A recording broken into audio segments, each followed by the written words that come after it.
please rise for the arrival of the President.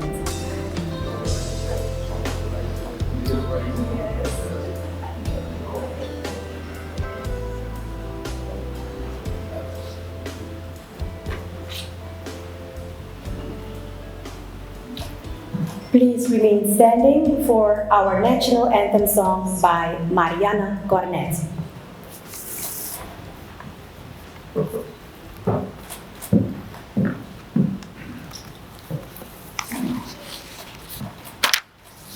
God zij met ons Suriname, hij verheft ons heerlijk land. Hoe wij hier ook samenkwamen, aan zijn grond zijn wij verwant. Werkend houden in gedachten, recht en waarheid maken vrij. Al wat goed is te betrachten, dat geeft aan ons land waardij.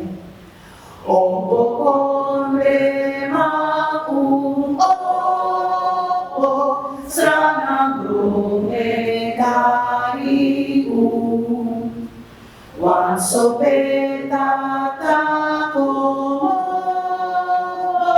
vi museti contrebu, se serino safrede, gado devi fesima.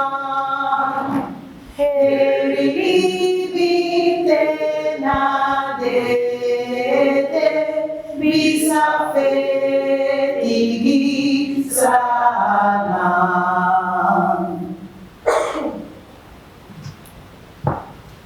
Thank you, Mariano. Thank you all. You may be seated.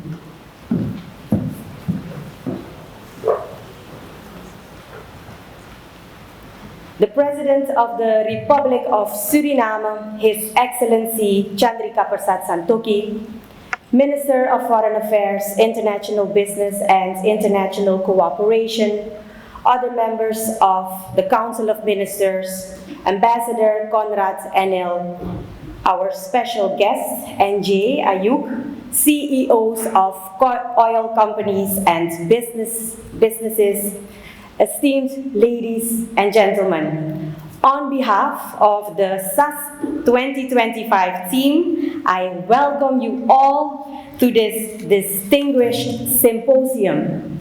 This event brings together key stakeholders to discuss and strategize on local economic development, stakeholder collaboration, and economic diversification.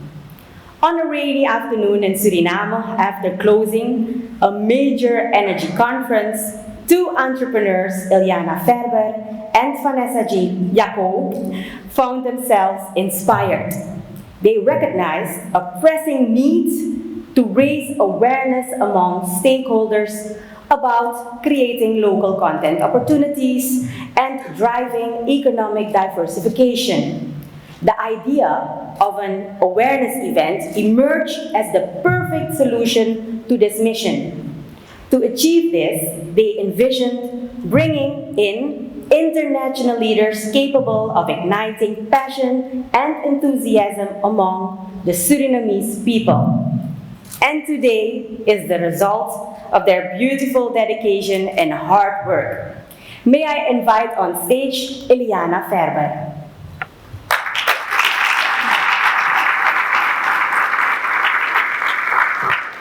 Ilyana has over 25 years of experience in the oil and gas industry, specializing as a local content expert. She is the CEO and founder of Colibri Business Development LLC and previously worked in procurement at ExxonMobil. Her expertise includes building capacity in governments, local workforce, and suppliers, with a focus on fostering innovation, collaboration, and knowledge transfer. May I also invite on stage Vanessa Jacob.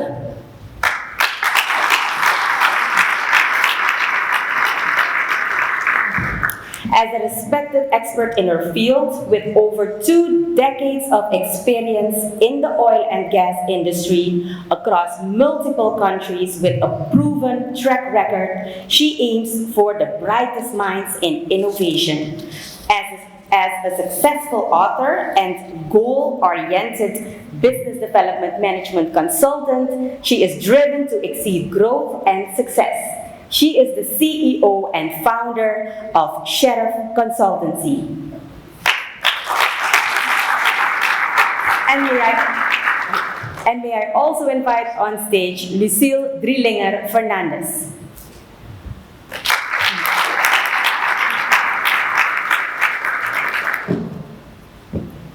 Lucille has a distinguished 25 years Army career, where she developed strong leadership and strategic thinking skills.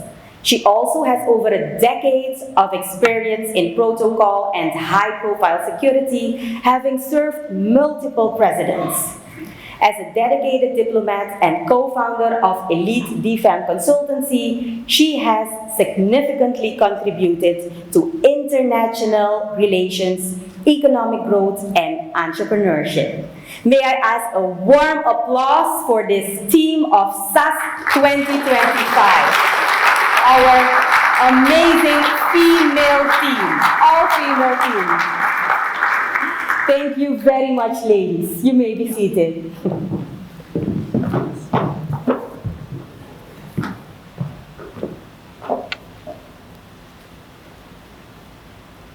It is now my honor to welcome on stage our first speaker this morning, His Excellency Albert Ramdin, Minister of Foreign Affairs, International Business and International Cooperation, for his opening remarks.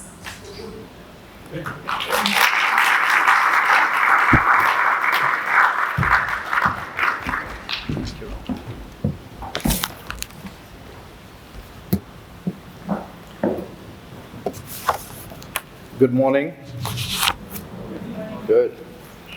Mr. President, Your Excellency Chandrika Prasad Santokhi, Mr. N.J. Ayuk, Chairman of the African Energy Chamber, His Excellency Conrad Enel, Ambassador of Trinidad and Tobago to the Republic of Suriname, the many speakers on the list of this program, of course, the organizers. I have this morning 3 challenges. One is the rain, but that's fine. The more difficult one is 3 ladies, fully female leadership in the organization of this conference. It shows where Suriname is great in as well. The gender balance is there. Not a challenge to the male, but certainly congratulations for bringing us together. And the third challenge is, you all are here to listen to the President in the first place. So the challenge is to keep you interested until he speaks. Okay? I hope to do that. Well, good morning again. It is indeed a privilege to address you today on an issue of profound significance to our nation: the future of Suriname's energy sector.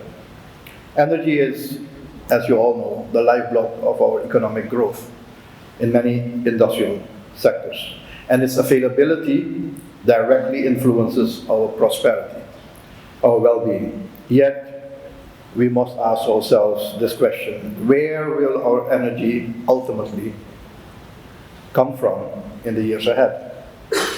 Historically, Suriname has relied on a combination of hydropower and fossil fuels to fuel, literally, its economy. While this approach has served us well in the past, we now face growing challenges, nationally as well as internationally. For instance, as we speak, the energy generating capacity of the Afobaka Lake, the cornerstone of our hydropower capacity and infrastructure, is dangerously low. This compels us to seek alternatives. Simply increasing our consumption of fossil fuels, however, is neither financially sustainable nor aligned with our commitment to remain a carbon negative nation.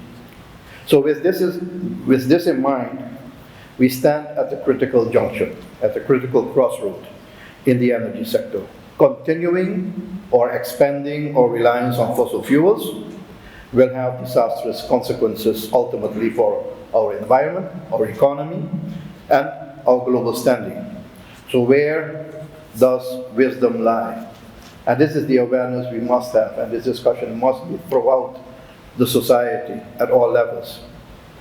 The answer, I believe, is clear. We must embrace a just transition to renewable energy. A just but also fair transition. The shift not only offers an opportunity to redefine our energy landscape, but also promises economic diversification, local empowerment, and a sustainable path forward for Suriname.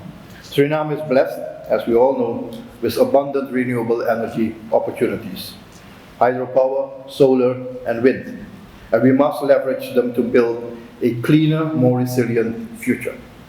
The transition to renewable energy is not merely an environmental imperative. It is also a strategic and economic necessity. Renewable energy reduces carbon emissions while enhancing energy security, fostering resilience, and creating jobs. Our commitment to this transition signals to the world that Suriname is ready to embrace innovation and sustainability. One of the most compelling advantages, ladies and gentlemen, of renewable energy lies in its potential to diversify our economy. For decades, Suriname's economic engine has been powered by extractive industries, such as bauxite, oil, and gold. While these industries have brought substantial revenues, they leave us vulnerable to global market fluctuations and impose significant environmental threats. Renewable energy offers a pathway to a more diversified and resilient economy. Imagine a Suriname where solar farms, wind turbines, and bioenergy plants not only power our nation, but also stimulate new industries and opportunities. Renewable energy can drive local entrepreneurship, attract foreign investment, and spur innovation. Industries like solar panel manufacturing, wind turbine maintenance, and energy storage development can flourish, creating high-quality jobs for our people, but also servicing the entire region to which we belong and where Suriname has a strategic location in. At the heart of this energy transition which we propose lies the empowerment of Suriname's people. This shift must not merely be a benefit to outside investors, it must be a driver of local prosperity and local value creation. Through thoughtful local content policies, we can ensure that Surinamese businesses, workers, and communities share in the rewards of this transformation. Local value creation is an integral part of this process, and it's not only about delivering services, goods, and employment, it's also about the added value of creating a capacity of expertise and knowledge in society. Investment in education and training will be essential, in our view. By equipping our workforce with the skills needed for the renewable energy sector, we can unlock opportunities for engineers, technicians, and project managers. These programs will not only provide employment, but also position Suriname as a regional leader in renewable energy innovation. Collaboration among the government, local private sector, foreign investors, and international organizations will amplify these efforts, ensuring knowledge transfer and capacity building, which are integral to our development strategy. So sustainability must be an anchor in our energy ambitions. This means adopting technologies that are environmentally responsible, socially inclusive, and economically viable. It also means preserving our natural heritage, our forests, rivers, and biodiversity, which define our national identity and underpin our status as a carbon-negative country. So achieving sustainable energy development, ladies and gentlemen, Mr. President, requires robust policies, incentives for green innovation, I wanted to say motivation, but that also, and a regulatory framework aligned with global best practices. Meaningful partnerships with indigenous and local communities are equally vital. As stewards of our land, their insights into sustainable resource management are invaluable. This is the just and fair transition we as a country have committed to. So, what is the vision for Suriname's future?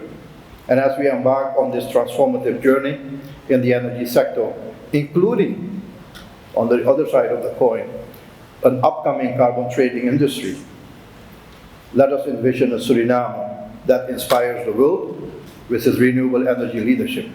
A nation with economic growth and sustainability go hand in hand, where industries thrive on clean energy and where our people enjoy improved living standards and boundless opportunities. This transition will not be without challenges.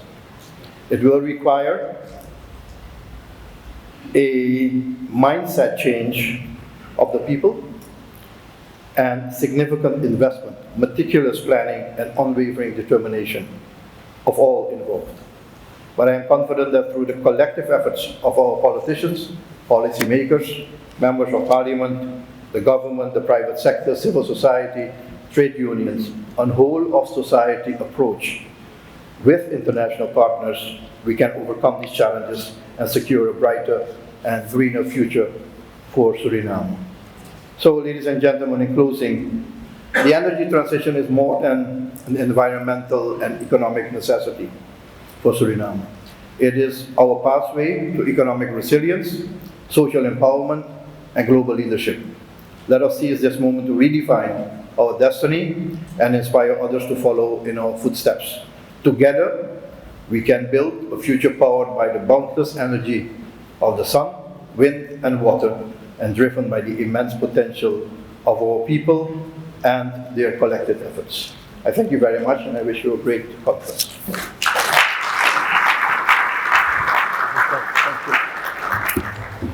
Thank you, Mr. Albert Ramdin. It is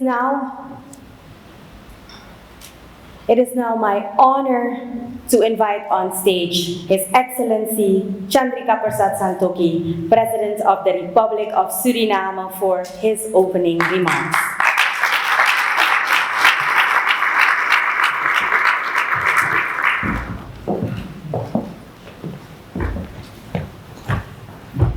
Thank you, Master of Ceremony. Good morning, ladies and gentlemen. Welcome. Welcome also our foreign guests. We start by expressing my greetings to the Minister of Foreign Affairs and the Ambassador, our keynote speaker, but also three powerful ladies, the organizers of the Suriname Awareness Symposium, distinguished guests, ladies and gentlemen, welcome. It's a privilege to address you today at the Suriname Awareness Symposium 2025. And this event underscores our shared journey toward a prosperous and unified nation. The energy sector is one of the main cornerstones of our development, and particularly the development of our future. Transforming the energy sector with the future in mind is key to bringing prosperity to the Surinamese people. As I stand before you at this symposium, I am reminded of the collective potential that lies within every Surinamese citizen. This potential can transform our challenges into opportunities and our aspirations into realities. Today, ladies and gentlemen, I'll focus on 4 key pillars that are instrumental in shaping the future of our nation's energy sector. Collaboration the economic diversification, platforms for dialogue, and a transformative mindset. A divided country is a stagnant one and a recipe for failure. History has shown us that unity is the cornerstone of progress, while division breeds stagnation and failure. So, unity is essential. As Surinamese, we must unite, trust each other, and work collaboratively to achieve national prosperity, which is not merely an idealistic vision, but a practical necessity. Collaboration begins at the grassroots level, from people to people. It starts among us, within our families, within our communities. By strengthening neighborhood associations, encouraging civic participation, and fostering a culture of mutual support, we lay the foundation for a united society. Collaboration is also essential at the national stage, where partnerships between government, private sector, businesses, and civil society amplify our efforts towards common goals. Collaboration means partnership with fellow citizens, supporting local businesses, and hire local talent. So for a bright future, for our nation, we must focus on supporting local businesses and nurturing local talent. My country, Suriname, is home to a wealth of human capital, teachers, engineers, entrepreneurs, and innovators who, when given the right opportunities, can propel our nation forward. To this end, my administration is committed to creating policies that incentivize the hiring of local talent and promote the growth of our businesses, whether small, medium, or large enterprise. Unity, after all, is not just about shared values, but also about shared opportunities. While oil and gas have brought significant revenues to Suriname, these natural resources should not be the sole focus for our economy. Oil and gas must be seen as a stepping stone to our nation's future and further development, not as a destination. The so-called resource curse, where dependency on a single natural resource chokes other sectors, is a real threat. Our response must be both proactive and inclusive. We must prevent the resource curse by diversifying our economic activities. Economic diversification is not merely an option, it is imperative. Agriculture, tourism, technology, and renewable energy are sectors that hold immense potential. Imagine a Suriname where our fertile lands produce exports recognized worldwide, our rainforests attract ecotourists, and innovations in technology drive renewable energy solutions. To achieve this, we need strategic investment and robust partnership. The private sector, international organizations, and local communities must unite to unlock these opportunities. Additionally, we must create a supportive environment for entrepreneurship. Programs that provide access to funding, mentorship, and training can empower aspiring entrepreneurs to turn their ideas into viable businesses. Collaboration with academic institutions can foster research, and development, ensuring that Suriname stays ahead in emerging global trends. Diversification is not just about spreading risk, but also about broadening the horizons of what is possible. Every stakeholder, from the national oil company and international oil companies to the Ministry of Natural Resources and other ministries, play a crucial role in this diversification. Ladies and gentlemen, events like this Suriname Awareness Symposium are vital to addressing the expectations and concerns of all stakeholders. They serve as a platform, as bridges that connect stakeholders, facilitate dialogue, and provide clarity on complex issues. Today, we gathered here to discuss the role of the oil and gas sector in our economy and envision how it can coexist with and support other sectors. Today, we'll discuss how we can transform our energy sector from one based on fossil fuel to a new one based on renewable energy.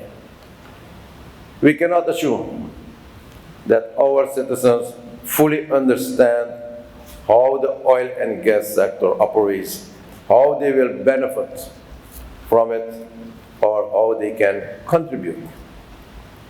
Also, we cannot assume a widespread understanding of the benefits of green energy. Public awareness is critically important for the development of our oil and gas sector and for transforming our energy sector into a more sustainable one.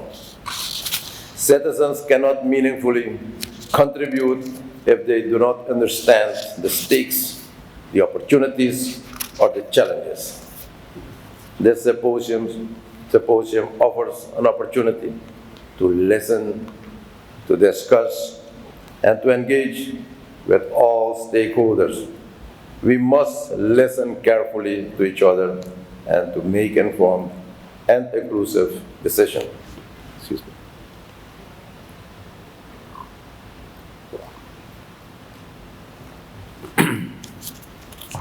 We must ensure that the insights gained in this symposium translate into actionable policies and initiatives that benefit every Surinamese citizen. Let us use this symposium to address key questions.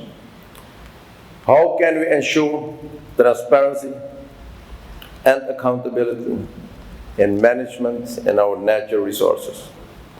How can we ensure that oil and gas revenues are reinvested in education, healthcare, and infrastructure? How can we balance economic growth with environmental sustainability? How can our natural resources benefit a prosperous future for our people? These questions are not abstract questions. They are pressing concerns that demand collective answers. No transformation is possible without a change in mindset. And as a nation, we must reject the mentality that accepts mistakes and shortcomings as usual. I repeat, as a nation, we must reject mentality that accepts mistakes and shortcomings as usual. We must eliminate the sense of entitlement without effort and focus on making constructive contributions to the country's development. Complaining without action is unproductive. Let us work towards a better Suriname. Flexibility, adaptability, and willingness to learn are the qualities that will propel us forward. We must embrace a culture of accountability.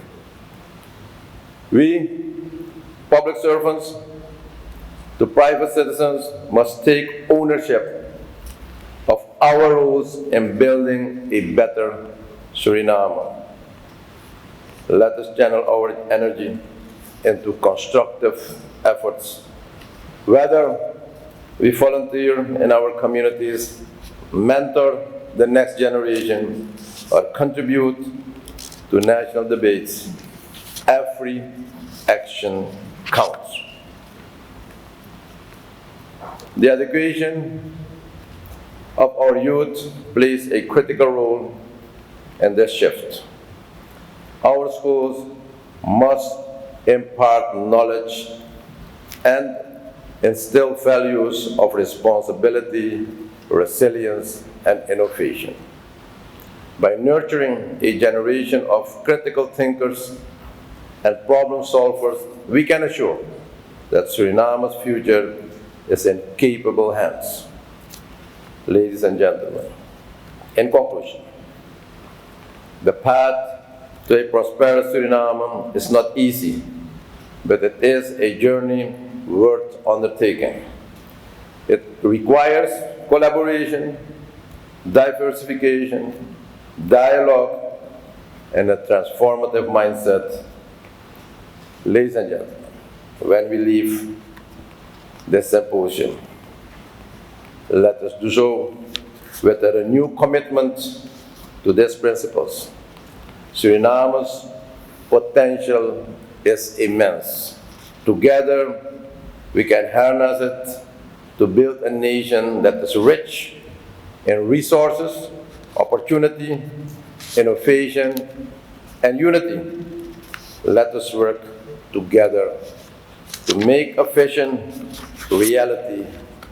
I thank you. Success with your sessions, and may God bless you all. Thank you.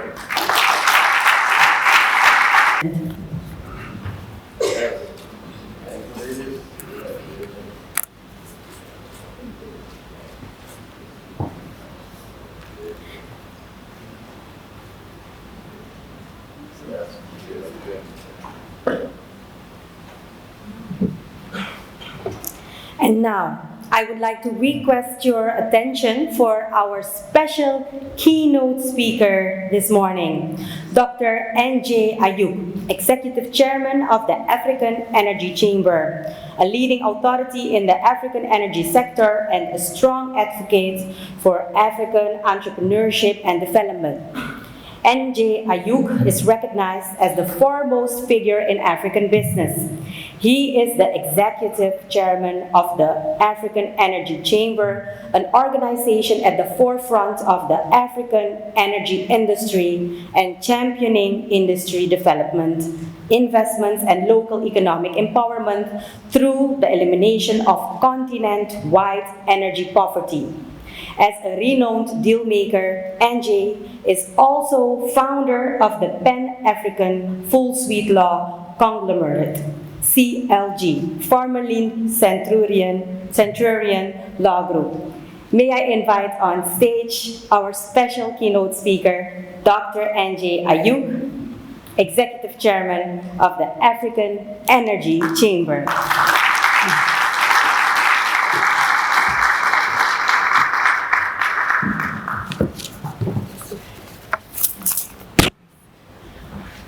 Thank you so much. Felt she was reading my obituary. Your Excellency, Mr. President, Minister of Foreign Affairs, and to people I call the baddest three, it is indeed an honor to be in this country. Being the first time come to this country, many people call it Suriname, but after dinner and the good food yesterday, I call it home. The food tastes so good, and it feels good to be here. A country with its diversity, country with its people, country with its strength and willingness to drive what would become as the biggest energy dialogues in the world. Who would have thought that would start out of this country? This symposium, being an inaugural one, I believe is going to shape what we would see in the future. This symposium reminds me of the first time we started the African Energy Week, that today has become the hallmark of energy discussions, not only in Africa, but across the world. It started small, but with an intense group of people that are willing to go far and putting their minds into it. And that couldn't have happened with 3 women deciding that they are going to shape that discussion and they're going to push that path forward. Let us put our hands together for the amazing job.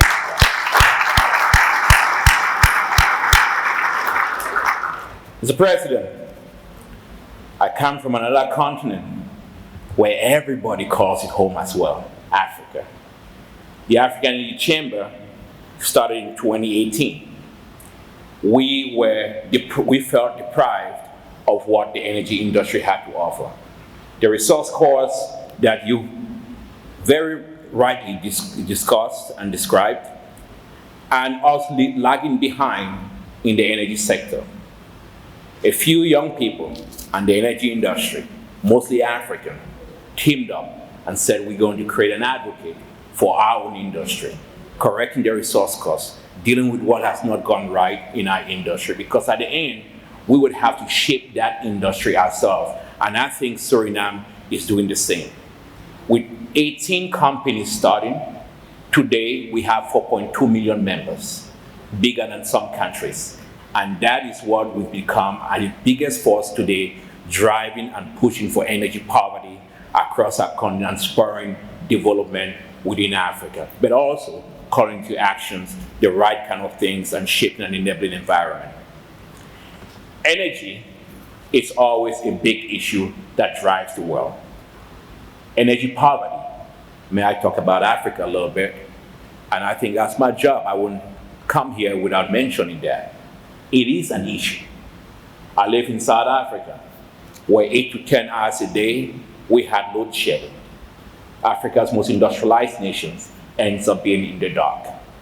And we have to ration this electricity because it's not there. Outside South Africa, be it in Kampala, Uganda, Nairobi, Kenya, or in Accra, Ghana, or sometimes in the backward streets around Dakar, Senegal. We had 600 million people without electricity, 900 without clean cooking technologies, most of them women. That is a human rights issue. And we cannot achieve those United Nations Sustainable Development Goals without being able to provide energy access and energy security for our people. But climate change is also a problem. We've seen floods, we've seen hurricanes in other parts of the world, and we've seen rising sea levels. We don't deny the challenges around climate change. But we believe climate change and energy poverty are two sides of the same coin. You have to address both. And that is the path that we see. Because indeed, it is true. Our continent, just like your country, is blessed with some of the vast amounts of renewable energy or alternative energy potential. But sometimes we believe that in order to get this development, we need that baseload energy that we can really drive manufacturing, create jobs, and open opportunities. Because the sun might not shine forever, the wind might not blow forever. You might just need some gas to fire up those power plants and really provide you an opportunity for industrialization, transform economies with fertilizer, urea, ammonia, NPK, so you can power up agriculture rather than relying on aid and begging for food every day. We know what the effects of relying on aid mean into the African continent. But that don't come without entrepreneurship. That don't come without us producing and producing sustainably. That's why I was honored when I heard the news from the Total Energies executives when they had the discoveries here and them moving forward with the $12 billion development in this country. That's a lot of money. I wrote a book about billions at play, but this is so much that you get in here and it's going to be helpful. This could not have been done without, Mr. President, your leadership, being able to shape out that enabling environment, being able to guide the transparency, and being able to keep the country at pace and managing expectation, and ensuring that this is going to be done sustainably and providing the energy companies that is needed for them to operate in a stable, secure country, and also making sure that citizens do have a local content framework that's going to be the pathway for their future. We thank you, and we thank you for your leadership. This must be done going forward. This has to happen if Suriname is going to make that path to a just energy transition. An energy transition is on the loom. We are going to have a transition. But that transition doesn't just have to be a transition for telling Suriname to abandon your oil and gas and turn over to some other alternative energy. Alternative energy is very important. But it has to be just.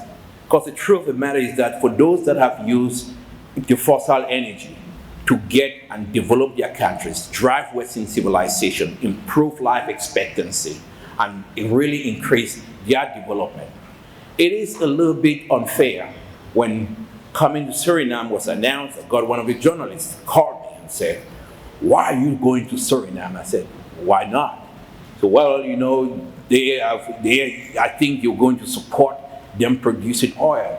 I said, "Yes, so what's the problem?" So, well, if they produce oil in Suriname, 230,000 barrels, it's going to hurt global emissions, and it's going to stop everything, all our efforts.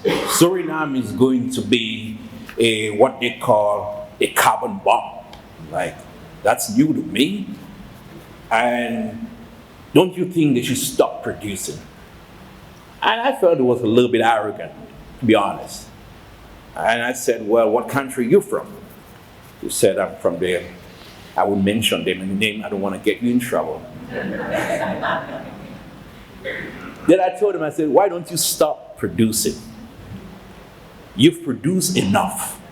So if you think them producing 230,000 barrels of oil in this country, which would just be 1.8% of yours. If you do the math, you would know the country." But those 230,000 barrels, which is 1.8% of yours, it's not going to be a carbon bomb. In a country where you have 94% forest, it's already a carbon sink. It's going to be one of the largest net zero energy production you have in the world. And I don't want you to apologize for trying to use your natural resources to better the life of your people. It is your right. It is important, but it's how we do it sustainably in a friendly way and ensuring that we get to the future by going to net zero, transforming this, using the proceeds out of oil to transform this economy, drive up women participation, and really encourage that we become that beacon that most countries have hope. I'm from Africa. You don't have to learn from our success, learn from our mistakes. We have been victims of the resource curse. We have been the victims of loss of local content empowerment, and we have been the victims of knowing how, forgive my French, to mess up with this. You can learn from that. Don't look at our success, look at our failures, because our failures might teach you where to go. I was just telling a young man the story today. I had a brother, and we grew up with grandma, and he did everything wrong that grandma didn't want. But my grandma she wasn't educated. She didn't study biology, she didn't study zoology, but she knew slapology. She knew stickology. And one of them ended up working. And then she looked at me and said, "Well, if you want to end up like that, just do what your brother did. If you want to get it right in Suriname, look at our errors and walk toward that path," as His Excellency mentioned just a few minutes ago, on how to correct it and how we build that. But in order to go with that, we have to have that effort to move on getting real integration. A trust energy transition, an integration with oil and gas or with renewables. It's not going to happen without us being prepared. Integration without preparation is going to lead to frustration. And that's up to us trying to say we put on those programs. We start implementing those values. It doesn't matter if it's energy, it's oil or gas or renewables, it's how we treat it. I'm the first to challenge my oil industry that I love so much, the role of women in that industry. That's why I'm so proud that you have 3 women doing this. Women are still the last hired and the first fired in our industry. We got to change that. You have an amazing opportunity in this country to change and chart a path that we all could be proud that this is one of the countries that comes out with women leading, women participating, because at the end, women don't buy milk cheaper, they don't pay rent cheaper. There's no need that we have an energy industry that says women got to stay behind and everything. So sometimes we got to have a little bit of a break away from the past, a little bit of a break away from the past and shape it. But then we have to be those figures that guide it, because it's not going to happen by itself. It's going to be us that shaped it. It's going to be us that participate. It's going to be us that look at it and saying, we can shape the local industry. That is not just going to be local content, because we have to put some context in the content. So we got to start focusing on those trainings. We got to start being bold to say, we want Suriname citizens to be there every day, to drive it. And if we can't stand with 3 women putting together this discussion, to drive this discussion forward, Mr. President, that's why I'm so honored that you are here to kick this off today. Because if you can't run a symposium, how the heck do you want to run an energy company? How the heck do you want to run this discussion? You have to be drivers that shape that dialogue. And those dialogues that takes us to sustainability. Because we are better when we get together, when we believe in not just Suriname, but our entire communities. That we, whether it being in business, whether it being in government, and Mr. President, you're not off the hook, because we're going to keep asking you for more incentives and more taxes, a more enabling environment, and all of that. That is important.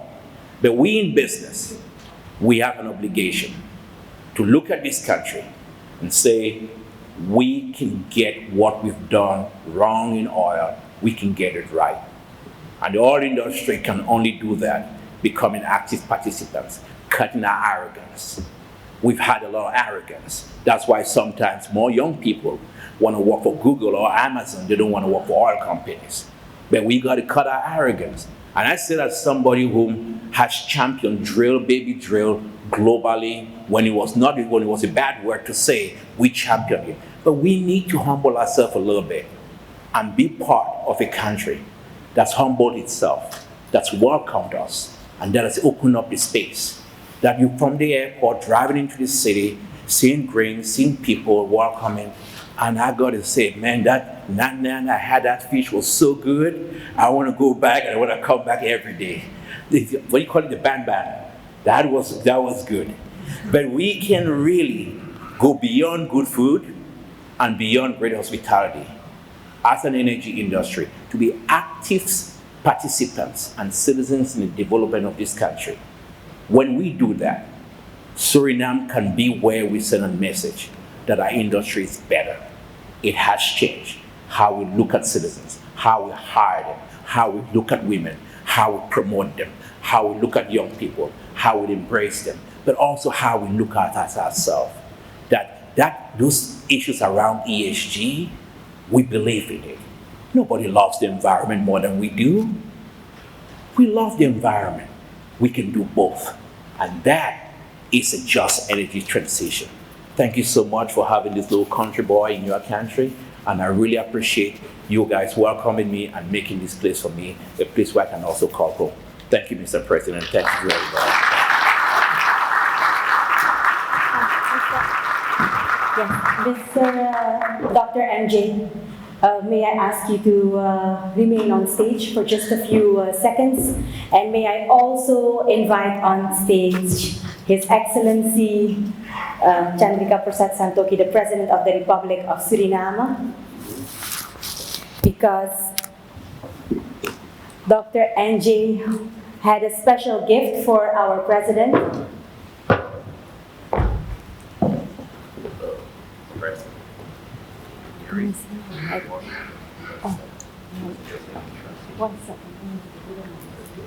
case I hope everyone can see. I request that you stand here, our Surinamese flag. I think on this side is best, and then you can maybe tell something about it. It just, first of all, I like money. So billions at play. It was all about energy development and what energy means. The just transition discusses a lot of pathway how you balance an energy mix, where we could still use fossils and renewables, but taking a path to renewables in the future, but also looking at how you can climate finance and finding ways to really work with a less polarized energy environment and giving smaller nations an opportunity to develop while also transitioning into a cleaner future. It is an honor to present this to you, Mr. President. And I will also want to thank the Wall Street Journal for a lot of support in producing and offering this book, and that has become a global bestseller. Thank you, Your Excellency. Thank you very much.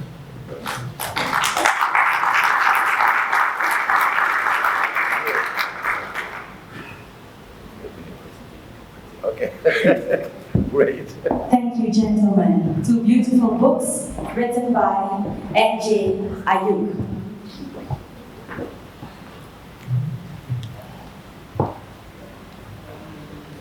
In a few moments, I would like to invite you for a nice cup of coffee in our foyer.